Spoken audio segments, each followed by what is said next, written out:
마지막 대망의 1위. 이 1위 기사에 비하면 앞의 기사들은 아주 약과입니다. 1위는 바로 환장하겠다 진짜. 이분 어디 뭐 한동훈 팬클럽 회장인가요? 어디 팬클럽 회장을 데려놔도 이렇게는 말 안 할 것 같은데, 저는 이 기사를 보고 처음에 이거 의도적으로 한동훈을 매기려는 건가 했다니까요.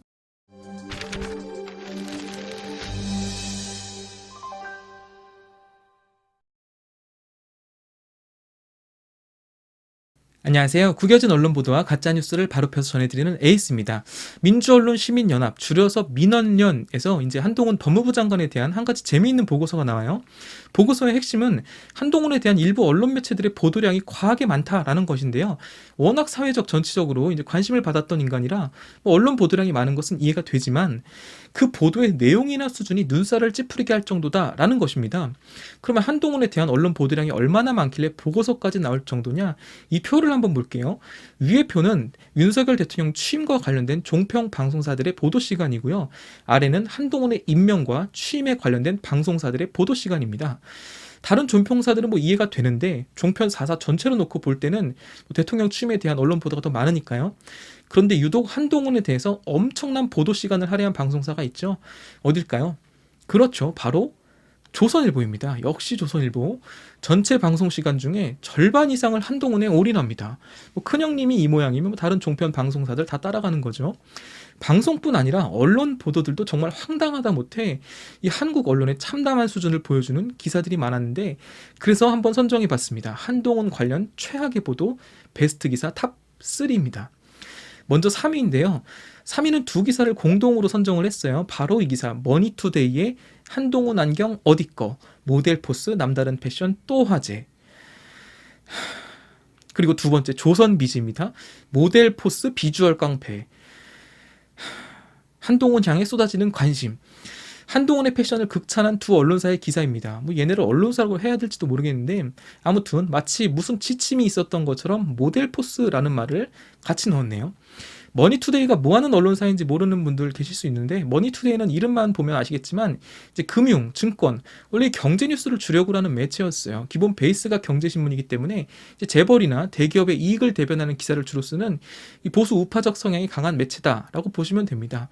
여러분들 그 포털 사이트 뉴스란에서 자주 볼 수 있는 뭐 뉴시스, 뉴스원, MTN, 그리고 경제뉴스에서 볼 수 있는 머니에스라든지 연예뉴스에서 볼 수 있는 스타뉴스, 이런 거 다 머니투데이 계열사거든요. 조선비즈는 뭐 말 안 해도 다 아시겠죠. 대한민국 최고의 폐지 공장, 바로 그 공장의 계열사고요. 이 두 기사의 공통점은 기사에 네티즌들의 반응을 비중 있게 소개한다는 거예요. 그리고 네티즌들이 단 댓글, 뭐 한동훈 팬카페 반응들을 소개합니다. 뒤에는 한동훈의 양력과 뭐 주요 경력 등을 소개하고 그냥 기사가 끝나요. 이게 보도의 가치가 있나 모르겠는데 뭐 그런 기사들 많죠. 요즘 기사 안 읽고 헤드라인만 읽는 사람들이 정말 많아요. 그래서 그냥 제목에 모든 것을 담고 있다라고 보시면 됩니다. 결론은 나는 한동훈 빨아준다, 나 잘했지 정도의 쓰레기 기사로 보시면 되겠습니다. 그래서 3위에 선정을 하고요. 2위는 뭐냐면 서울경제의 인턴 기자가 쓴 또 한동훈 현상 9,000원 훈민정음 넥타이에 담긴 뜻은 이라는 기사입니다.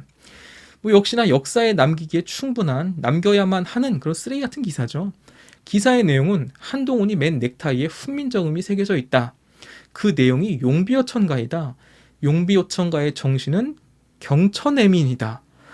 한동훈이 취임식에 이 넥타이를 맨 이유는 용비어천가에 담긴 경천애민 정신을 국민들께 전달하기 위함인 것으로 해석된다라는 의견이 있다. 이게 기사의 내용입니다. 그리고 가격은 뭐 9,000원 정도 한다. 이제 한동훈을 빨아주기 위해 훈민정음, 용비어천가, 애민정신까지 등장을 합니다. 정말 신박한 개소리를 길게도 써놨다 정도로 보이는 기사죠. 사실 이 기사는 서울경제 말고도 뭐 헤럴드경제라든지 매일경제, 다른 언론사에서도 비슷한 내용이 실렸어요. 비슷한 시기예요. 왜냐하면 이 해석의 출처, 이 기사의 출처가 원래는 채널A예요. 5월 18일 채널A 한 방송에서 이 문화일보의 한 논설위원이 이런 신박한 해석을 내놓거든요. 아주 놀고 자빠졌죠. 진짜 패션을 빨아주면서 정말 뭐 이제는 뭐 훈민정음의 용비어천가, 애민정신까지 엄청난 해석입니다. 근데 이 패션에 대해서 이미지 메이킹을 하는 건 뭐 예나 지금이나 여전해요. 여러분 기억하실지 모르겠는데 대표적으로 박근혜 때 조선일보가 박근혜에 대해 뭐라고 하죠? 형광등 100개의 아우라 이러고 있었죠. 그리고 박근혜가 중국 전승절 열병식에 참석했을 때 노란 옷을 입고 갔다. 중국인들이 좋아하는 노란 옷을 입고 간 것을 중국을 사로잡은 감성애교라고 빨아준 것도 역시 조선일보였습니다. 아, 대단들 하죠 정말. 우리의 김건희 여사님의 패션에 대한 셀프 인증과 셀프 제보로 또 이어서 언론들이 빨아주고 있는데 이제는 한동훈까지 마찬가지로 빨아주고 있습니다. 저는 정말 진짜 이런 애들을 언론사라고 불러야 할지 어이가 없어요. 이게 지금 뭐 하는 건가 싶죠. 그리고 마지막 대망의 1위. 이 1위 기사에 비하면 앞의 기사들은 아주 약과입니다. 1위는 바로 일요신문의 인터뷰 기사, 반짝이는 홍채, 소년의 눈빛을 지킨 순수함 한동훈입니다. 진짜 저는 이 기사를 쓰레기 같은 기사 1위로 뽑는데 뭐 조금의 고민과 주저함도 없었습니다. 일요신문이라는 주간지에서 이제 인터뷰를 통해 나온 기사인데 이미지 평론가 윤혜미 대표라는 사람이 인터뷰를 해요. 근데 질문이 이렇습니다. 한 후보자의 패션에 가장 눈길을 끈 점을 꼽는다면, 그랬더니 이 윤 대표가 이렇게 말을 해요. 우리가 한 후보자의 패션에서 가장 집중할 부분은 안경 너머로 보이는 반짝이는 홍채다.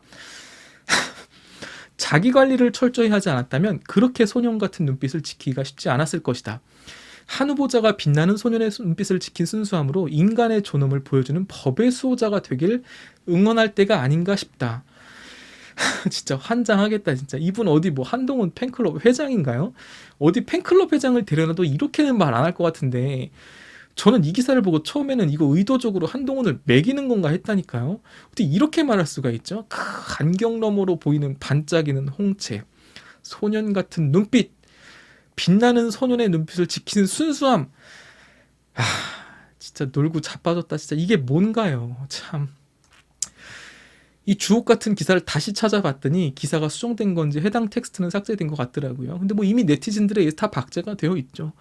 여러분, 이게 우리나라 언론사들의 현실입니다. 여러분들 정신 바짝 차리셔야 돼요.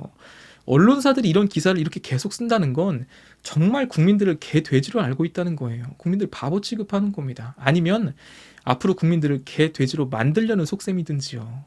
산적해 있는 현안들, 윤석열 정부의 앞에 놓인 과제들이 얼마나 많은데, 또 한동훈과 관련된 의혹과 우려 섞인 목소리들이 얼마나 많은데 지금 이딴 기사로 뉴스를 도배하고 있나요? 언론 보도량 한번 보세요. 진짜 국민들을 바보로 하나 싶다가도 이런 기사들에 달린 댓글을 한번 보면 이게 먹히는구나 싶다니까요. 그러니까 언론사들이 계속 이러는구나 싶어요. 기사나 댓글이나 정말 참담한 수준입니다. 여기서 분명히 한 가지 짚고 넘어가야 될 문제가 있어요. 그게 뭐냐면 이런 언론들의 빨아주는 기사, 이 말도 안 되는 아부성 기사, 손발이 사라질 것 같은 이런 기사들 보수 정권이 집권할 때마다 반복된다라는 거예요. 문재인 정부, 노무현 정부 때 한번 생각해 보세요. 그때도 우리인이 하고 싶은 거 다 해, 또는 뭐 대깨문 이런 신조어들이 등장하면서 맹목적으로 추종하고 빨아대는 사람들 있었습니다. 저도 알아요. 근데 그건 지지자들이 만든 말이었죠. 언론들은 민주정권에 대해서는 한결같이 시종일관 비판적이거나 잘해야 중립을 유지했어요. 생각해보세요. 문재인 정부 때 일본과 외교 마찰이 있었을 때 국내 메이저 언론들 일본의 편을 드는 논조의 기사를 냈다니까요. 사설은 말할 것도 없고요. 코로나 시국 때는 어때요? 메이저 언론이라고 하는 것들이 오히려 정부 방역에 타격을 주는 가짜뉴스를 앞다투어 보도했습니다. 마스크, 백신, 방역 관련해서 굵직한 오보들이 메이저 언론사에서 나왔어요. 국민들을 안심시키기보다 작은 의혹들이라도 크게 부풀려서 국민들을 불안하게 만들었던 게 메이저 언론이었다고요. 그 코로나 시국에 해외 외신들은 국내 방역을 극찬하는데, 근데 국내 언론들이 오히려 깎아내리기 바쁘고 K방역을 폄훼하기 바빴다니까요. 문재인 정부 때 인사와 관련해서 가장 큰 이슈가 되었던 조국 추미애 장관 임명 때 한번 보세요. 언론들은 임명자들의 온갖 의혹과 관련된 비리들에 초점을 맞춰 보도를 했습니다. 그 양도 어마어마했고요. 그 어떤 메이저 언론도 그들의 패션이나 후보 외적인 부분들을 중점 있게 다루지 않았습니다.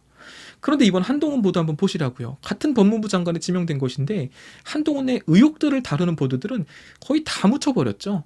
그리고 이런 패션이나 빨아대는 온갖 아부성 기사들이 납니다. 이거 대놓고 언론들이 여론몰이, 이미지 메이킹 하는 거거든요. 그리고 우리나라의 이 언론 신뢰도 한번 보시라고요. 괜히 기레기라고 부르는 게 아닙니다. 보수 정권 대 언론의 자유도는 떨어지고 진보 정권 대 언론의 자유도가 높아져요. 이게 무슨 의미인가요? 보수 정권 때는 언론들이 똑같은 뉴스만 앵무새처럼 여기저기 반복하고 있고 자유도가 떨어진다는 거예요. 누가 보도 지침을 준 것처럼 말이죠. 언론사마다 조금 다르긴 하지만 헤드라인이 다 똑같아요. 내용은 말할 것도 없고. 이건 제 주장이 아닙니다. 언론 자유도 지수가 이렇게 나타나요. 근데 진보 정권 때는 어때요? 언론들이 아주 상상의 나래를 펼치면서 하고 싶은 말, 의혹에 의혹을 붙여서 다 합니다. 그러니 당연히 자유도가 올라가죠. 뭐 진보 정권이나 보수 정권이나 할 것 없이 우리나라 언론 신뢰 지수는 뭐 전 세계 주요 국가들 중에 최악의 수준인 건 당연하고요. 이게 왜 이럴까요? 언론들이 도대체 왜 이러는 걸까? 두 가지 이유를 생각해 볼 수가 있죠. 첫 번째, 비리를 덮기 위한 국민들의 눈돌리기다라는 거죠. 한동훈과 관련된 의혹들은 굵직한 것도 여러 개가 있습니다. 검언 유착 사건 있죠. 고발사주 의혹 있죠. 이번에 청문회 과정에서 딸과 관련된 여러 의혹들이 나왔죠. 조국 전 장관에 비해 많으면 많았지 결코 적지 않습니다. 아니 오히려 적다고 하더라도 보도의 방향이나 검증 수준이 터무니없어요. 혹자들은 조국이랑 비교가 되냐, 걔는 이미 유죄받고 징역받지 않았냐, 조국이 더 나쁜 놈이다 라고 말을 하지만 말도 안 되는 헛소리죠. 왜냐?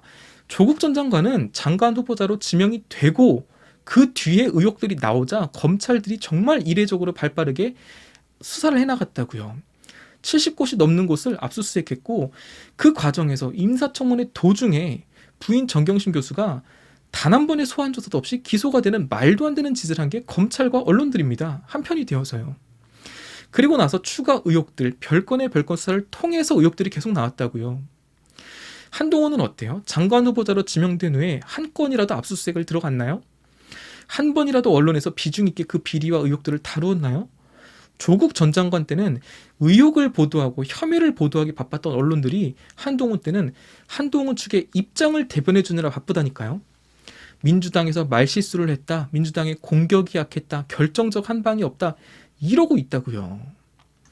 도대체 언론들이 왜 이렇게 빨아주냐? 두 번째는 잘 보이기 위한 줄서기다라고 생각을 해볼 수가 있죠. 잘 보이기 위해서 알아서 기는 거다라고 생각을 해볼 수가 있어요. 민주정부가 들어설 때 언론들, 검찰들은 정부를 겁내지 않았습니다.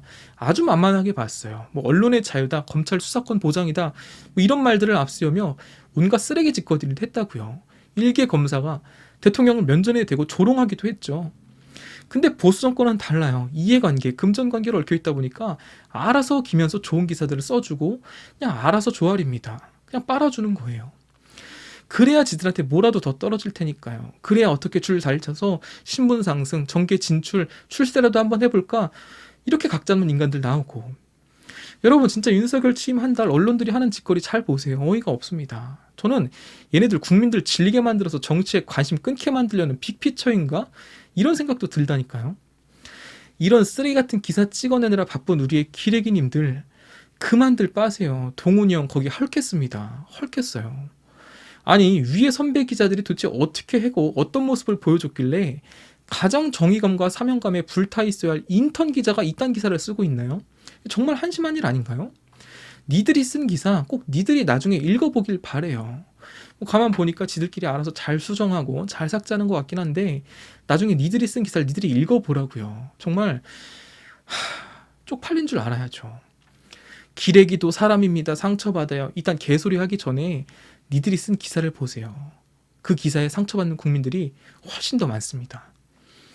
그나마 제가 좀 찾다 보니까 굿모닝 충청에서 국내 언론사들의 마지막 남은 것 같은 자존심을 보여주는 듯한 그런 기사가 나오죠. 한동훈 패션의 개거 품은 언론, 해외 토픽감. 정말 암담합니다. 대한민국은 언론에 한해서는 세계 최고 후진국이다. 이상 에이스였습니다.